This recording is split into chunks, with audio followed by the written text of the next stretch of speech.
Arestado ang dalawang suspect sa pagpatay sa 5 taong gulang na babae sa Tanawan, Batangas. At batay sa investigasyon, ginahasa pa umano ang biktima.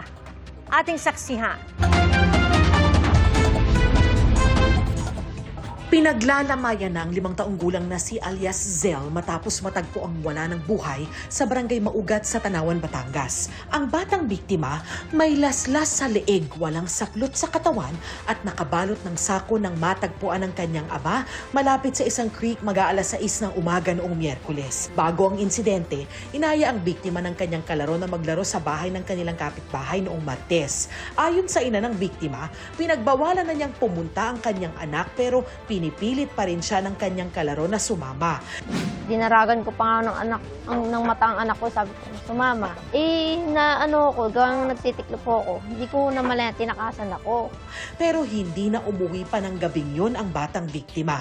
Pasado 6 ng gabi, sinimula ng hanapin si Zell.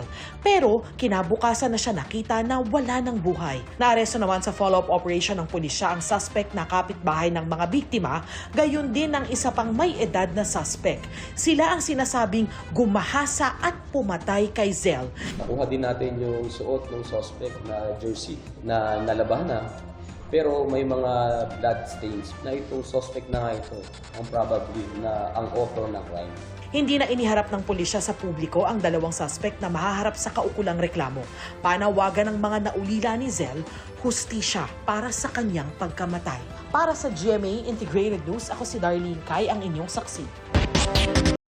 Mga kapuso, maging una sa saksi. Mag-subscribe sa GMA Integrated News sa YouTube para sa iba't ibang balita.